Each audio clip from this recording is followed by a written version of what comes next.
হে বন্ধুরা, welcome back to our channel. কেমন আছো তোমরা সবাই? আশা করি তোমরা সকলেই খুব ভালো আছো। আমিও ভীষণ ভালো আছি। আজকে বহুদিন বাদে সেট আপ ছাড়া খেতে বসলাম। কেন বলো তো? এত গরম পড়েছে না, মায়ের রান্না বান্না করেছি, ভিডিও টিডিও করে আবার ওইখানে খেয়ে আবার টেবিল ফেবিল তোলা আর ইচ্ছা করছিল না। আজকে ভাবলাম অনেকদিন তোমাদের সাথে গল্প করতে করতে খাই না, আজকে আমার ভিডিও করে রাখা দরকার ছিল, কারণ কালকে ভিডিও দিতে পারবো না। বিকেলবেলা আমার বৌদিরা সব আসবে, কালকে আমার ভিডিও হবে না। তো প্রথমে ভেবেছিলাম যে ভিডিও করে রাখি, কিন্তু আর মায়ের রান্নাবান্না করার পর না আর আমার ইচ্ছা করলো না নিজের জন্য কিছু করতে। তাই ভাবলাম যে একটুখানি গল্পই করি। তো চলো, এখানে মা ভিডিও করেছে, ওখান থেকে মা একটু স্টমাক মেটে রেখে দিয়েছিল। ওই স্টমাক মেটে এখানে আছে ডিমের ঝোল, এখানে আছে টকের ডাল, আর এটা হচ্ছে গিয়ে নোটে শাক ভাজা, আর এই হচ্ছে গিয়ে ভাত। তো এই খাই, খেতে খেতে তোমাদের সাথে একটু গল্প করি। আমি এই প্রথমবার নোটে শাক বাড়িতে বানিয়েছি। আমি নোটে শাক মানে বাড়িতে কখনো খাইনি, প্রথমবার খাবো।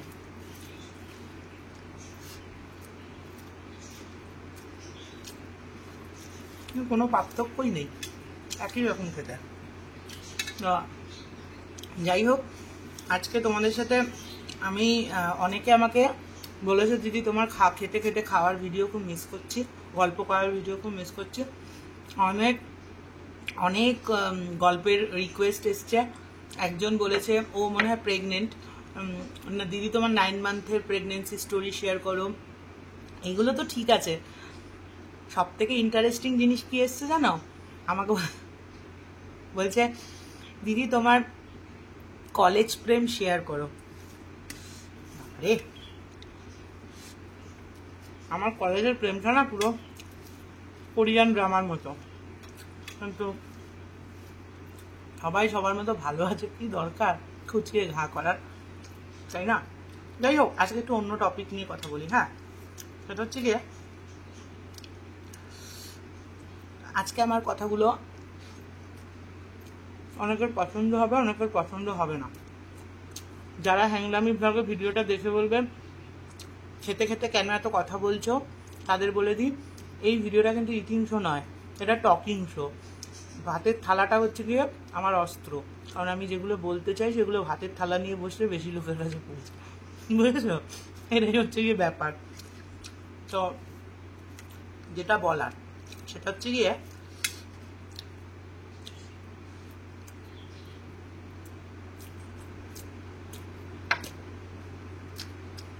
প্রত্যেকটা ভিডিওতে প্রচুর মানুষ কমেন্ট করে যে দিদি মোহরকে দিয়ে ভিডিও করো, দিদি মোহরের জন্য একটা আলাদা চ্যানেল খুলে দাও, দিদি তুমি মোহরের সাথে কেন এত স্ট্রিক্টলি বিহেভ করো। কেউ বলছে বাচ্চা মেয়েটা ভীষণ অ্যাটেনশন সিকার, এই জন্য ক্যামেরার সামনে চলে আসে। বেশিরভাগ মানুষ কনসার্ন দেখিয়ে বা ভালোবেসে মোহরকে দেখতে চাইছে, আগের দিন আমি বলেছিলাম। তারপরেও প্রচুর কমেন্ট আসছে, মোহর ওরিয়েন্টেড। এবার আগে না ডিমের ঝোল দিয়ে খাই, লাস্টে টক ডাল দিয়ে খাবো।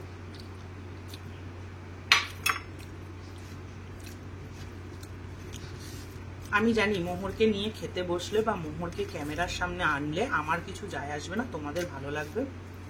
কিন্তু তার আগে মানে তোমরা যে আমাকে রিকোয়েস্ট করছো বা তোমরা আমাকে বলছো আমি বেশি বাড়াবাড়ি করছি বা বেশি এই করছি ওই করছি, তাদেরকে আমি দুটো কোয়েশ্চেন করি। হ্যাঁ, তোমরা কি চাও যারা মোহরকে ভালোবাসো? ধরো মোহর তোমাদের বাড়ির মেয়ে, বাড়ির বোন বা তোমাদের রিলেটিভ, তোমরা কি চাইবে? যে মোহর আমাদের মতো খাওয়া দাওয়া করে তোমাদের এন্টারটেন করুক, না তোমরা চাইবে যে মোহর একদিন বেশ ভালো চাকরি বাকরি করুক বা ভালো একটা পজিশনে যাক বা খুব ভালো ডান্স করুক বা খুব ভালো ক্যারাটে করুক, যে কোনো একটা জিনিসে খুব ভালো হয়ে লাইফে এস্টাবলিশ হোক? এটা রইল আমার প্রথম প্রশ্ন। আর দ্বিতীয় প্রশ্ন হচ্ছে, আমরা যে সমাজটাতে বাস করছি, মানে আজকের যা জেনারেশন, তোমরা কি চাও মোহরকে আমি একটু স্ট্রিক্ট বানাই, কঠোর বানাই, নাকি অপোজিট সাইডের কেউ একজন এই বললেই হা হা করে কাঁদুক ওরকম বাচ্চা বানাই? তোমরা মনে করো মোহর তোমাদের নিজের ঘরের কেউ, এই দুটো প্রশ্নের উত্তর দিও আমাকে, ঠিক আছে? এবার বলি আমার কথা, সেটা হচ্ছে গিয়ে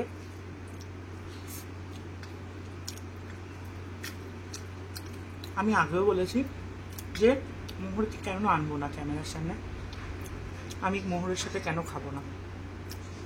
আগে তো আসতো মোহর, আগে তো খেতাম। আমার বাচ্চা যখন হয়, আমার বাচ্চার জন্য না আমরা কিছু কিছু মাইলস্টোন সেট করেছিলাম। যেমন 3-4 বছর পর্যন্ত মোহরকে আমরা ফোন দিইনি। 4 বছরের পর থেকে মোহরকে ফোন ইন্ট্রোডিউস করানো হয়েছে। 3 বছর পর্যন্ত মোহর সারাদিন টিভিতে ফড়িং বা বুড়বি এগুলো দেখতো। 4 বছর থেকে মোহরকে ফোন দেওয়া হয়েছে। 3 বছর পর্যন্ত আমি নীলাদ্রি তো এখনো করে না, আমি মানে আমার মেয়ের সাথে কোনোদিন এরম করিনি। টু মাচ প্যাম্পার করে ওকে আমরা মানুষ করেছি, সোনা বাবা বাছা। 4 বছর বয়স হলো, তখন থেকে একটু একটু বকা শুরু করলাম। আমার পুরো মাইলস্টোন সেট করা, তোমার যখন 5 বছর বয়স হবে তখন থেকে একটু আধটু দেবো। কারণ আমার মনে হয় বাচ্চা কাচ্চা যদি একটু আধটু না খায় বাবা মার কাছে, তাহলে রাইট ট্র্যাক নেয় না। বাবা মারা মানে কি উদুম পেটানো? মারা পায়ে দিতাম, হাতে দিতাম, পাছায় দিতাম। স্ট্রিক্টলি আমার বরের বারণ, পিঠে মাথায় বাচ্চাকে মারা যাবে না, মারি না। আমি বেশিরভাগ মারলে হাতে আর পায়ে, ঠিক আছে? তারপরে আমার মেয়ের কাছে শুনবে, আমার মেয়েও বলবে, ওকে ও এগুলো জানে, ওকে বলা। ওর 6 বছরের জন্মদিন হলো, বললাম বাবা হয়ে গেল, তোমার উচ্ছৃঙ্খলতার দিন শেষ। 6 বছর বয়স হলো যেই, তখন থেকে মোহরকে আমরা অন্যরকমভাবে ট্রিট করা শুরু করলাম। যেমন আমি নিজে ইংলিশ ভাষায় যেটাকে বলে সফট হার্টেড, আমি সেটাকে বলি আমি ভীষণ ভীরু, কাপুরুষ, মেরুদণ্ডহীন। কারণ আমি এমন অনেক সময় আমার পারিপার্শ্বিক পরিবেশে এমন অনেক কিছু দেখি যেগুলোর প্রতিবাদ আমি করতে পারি না। পারিপার্শ্বিক পরিবেশ বলতে সমাজ এসবের বলছি না, আশেপাশের লোকজন, বলতে পারি না। কারণ আমার সে ক্ষমতাটাই তৈরি হয়নি। ছোটবেলা থেকে আমি এরম একটা ঝগড়াঝাটির পরিবেশে মানুষ হয়েছি যে আমার কারোর এগেনস্টে কিছু বলতে ভয় লাগে। ওই চিৎকার চেঁচামেচি, গালি গালজ, ওই জিনিসটার প্রতি আমার খুব ভয়। হয়তো নিজেই ইয়ার্কি মারতে মারতে, বন্ধুদের সাথে কথা বলতে বলতে আমরা 70% লোক আমাদের মাতৃভাষা যেটা আছে বয়াকার লটা বলে ফেলি, বা খুব বেশি হলে একটা দুটো। কিন্তু ঝগড়া করতে করতে গালাগাল দেওয়া, মানে প্রপার গালাগাল দেওয়া, ওইসব করা আমার একটু ভয় লাগে, বা আমি পারি না। বা এমন অনেক কিছু দেখি যেগুলো প্রতিবাদ করা দরকার, করতে পারিনি, আজও পারি না। আমি চাই না যে আমার মেয়ে ওই রকম তৈরি হোক। বাচ্চাটা তো আমার, আমি জানি ও কোন পরিবেশে থাকে, ওকে বড় হয়ে সারভাইভ করতে হলে ওকে কি কি শেখাতে হবে। তো সেই কারণে আমরা মোহরের সাথে একটু স্ট্রিক্ট বিহেভ করি। আমার পার্সোনালি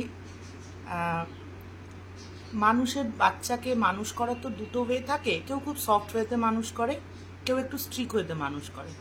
তো আমরা ওই দ্বিতীয় রাস্তাটা বেছে নিয়েছি যে আমার বাচ্চাকে আমরা স্ট্রিক্ট ওয়েতে মানুষ করব। আর যদি একদম প্রপার বাংলাতে বলতে চাও, আমি চাই না আমার বাচ্চা লক্ষ্মীমন্ত হোক, আমার লক্ষ্মী মেয়ে, আমার সোনা মেয়ে আমি চাই না। আমি চাই আমার বাচ্চা দুর্গাচণ্ডী হোক, মানে একদম মন থেকে বলছি, আমি চাই এটা হোক। 10 জনের মাঝখানে দাঁড়িয়ে থেকে আমার বাচ্চার এইটুখানি ক্ষমতা হোক যাতে বাবা মাও যদি ভুল হয়, যে মা তুমি এটা ভুল করেছো, এটা বলার ক্ষমতা যেন রাখে। হ্যাঁ, সেই 10 জনের মাঝখানে যখন আমাকে বলবে মা তুমি এটা ভুল করেছো, আমি যদি সত্যিই ভুল করে থাকি, সেটা যদি আমার মেনে নেওয়ার ক্ষমতা হয়ে যায়, তাহলে পারিপার্শ্বিক পরিবেশে কে কি বলছে তাতে আমার কিছু যায় আসবে না। আর আমি সত্যিই চাই আমার মেয়ে এরকম তৈরি হোক। হয়তো তোমাদের থেকে আমার চিন্তাধারাটা এই বিষয়ে আলাদা, কারণ আমি আমার মেয়েকে সারভাইভ করার জন্য তৈরি করতে চাই। এর থেকে বেশি কিছু হয়তো আমার বলাটা সাজে না বা আমি বলতে পারবো না। তো এই কারণে আমি আমার মেয়েকে পাপা কি পারি বা না বানিয়ে আমি একটু স্ট্রং বানাতে চাই, একটু স্ট্রিক্ট বানাতে চাই। তো এটা হচ্ছে গিয়ে আমার মেয়ের সাথে একটু স্ট্রিক্ট বিহেভিয়ারের কারণ। আমি ওকে 10 দিন বলবো যে আমার ক্যামেরার সামনে ওকে আমি আসতে দিই না, এবং আসলে ওকে আমি একটু স্ট্রিক্ট করেই বলি, শোনা চলে যাও। একই বাড়ির মধ্যে থাকি, আটকে তো রাখতে পারি না। আমি যখন ভিডিও করি, আমাদের একটা ঘরে এসি, এই ঘরে এসি চালিয়ে আমি ভিডিও করি, ও পাশের ঘরে থাকে। মাঝে মাঝে যখন গরম লাগে ও চলে আসে, এবার কখনো কখনো ও কথা বলে বা কখনো কখনো এটা সেটা দিতে ও ক্যামেরার সামনে চলে আসে। আমার পছন্দ না। কেন পছন্দ না?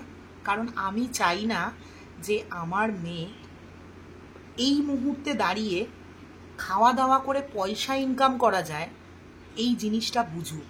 এবার বলে অত ছোট বাচ্চা বুঝবে না। আজকালকার বাচ্চারা না অনেক বেশি অ্যাডভান্স। আমরা যেটা ভাবি ওরা বোঝে না, ওরা তার থেকে অনেক বেশি বোঝে। আমাদের জেনারেশনটা আর ওদের জেনারেশনটার মধ্যে না আকাশ পাতাল পার্থক্য। তো এটা আমি চাই না।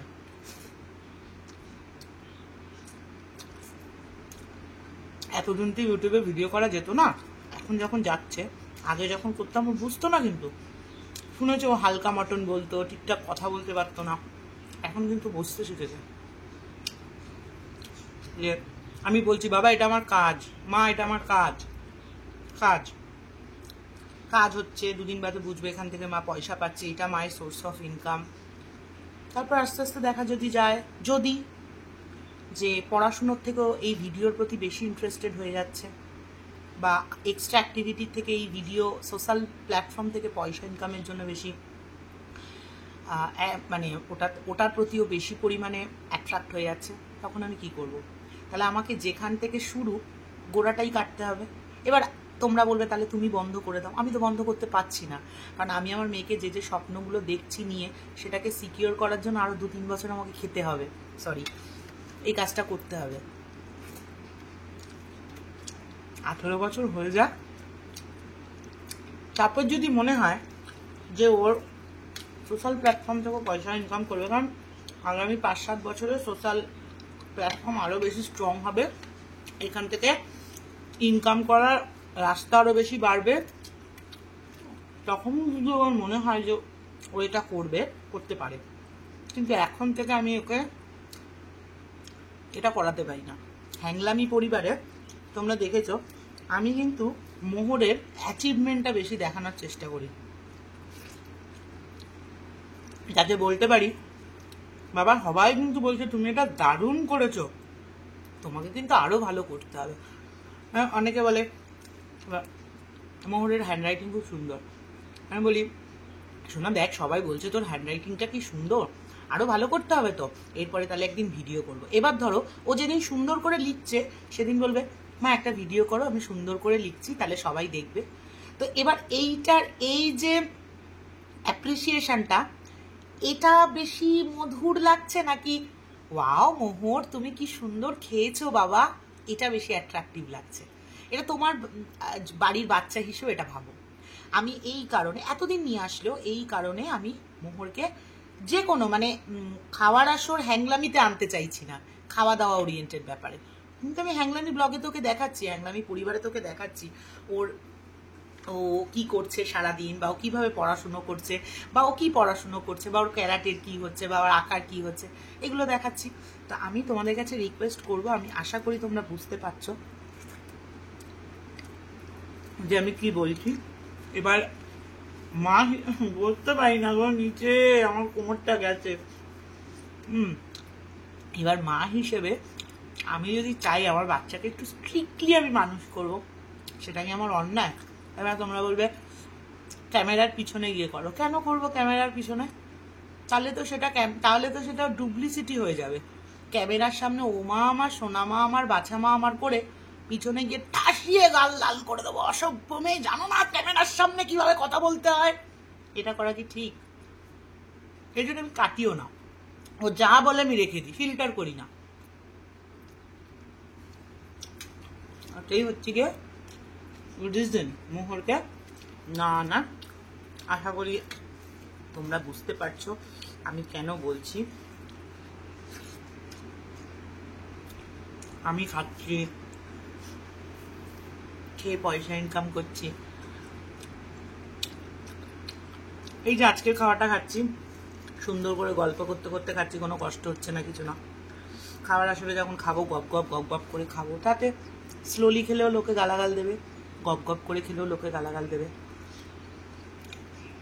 এই যে ক্রিটিসিজম, কোনো মা কি চায় যে তার বাচ্চা এই ক্রিটিসিজমগুলো সহ্য করুক? এই জন্যই নিয়ে আসি না গো, নইলে আমার কি,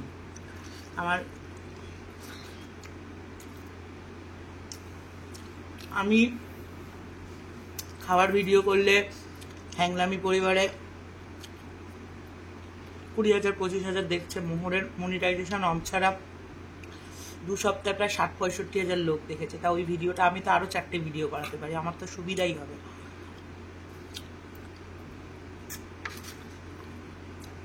আমি যদি কোনোদিনও মাঝে সাঝে আমার সবাই এলো বা ওর মনে হলো সপ্তাহে একদিন বা মাসে একদিন বা 2 মাসে একদিন, ঠিক আছে, আমি চাইছি না এখন আর। অনেক কষ্টের জিনিস তো, 2 চোখ ভরে স্বপ্ন আমার বাচ্চাকে নিয়ে। আর আমার মনে হয় কি জানো, ওই সমাজের একটা মিথ আছে, বাচ্চা যদি খারাপ হয় তাহলে মায়ের দোষ, আর বাচ্চা যদি ভালো হয় তাহলে বাবা আর রক্ত ভালো। এটা আমি দেখেছি। আর আমার ডাউনফল দেখার জন্য, আমার বাচ্চার অবনতি দেখার জন্য ক্যামেরার ওপারে তোমরা নয়, অনেক মানুষ বসে আছে জানো তো, যারা বসে আছে। হ্যাঁ, এত বড় বড় হাব ভাব, কদিন ইউটিউব কদিন, তারপর দেখবো, এরকম বলার লোক অনেক বসে আছে। তাই কি যে ভাল লাগে না আমার টক ডাল খেতে, কি বলবো।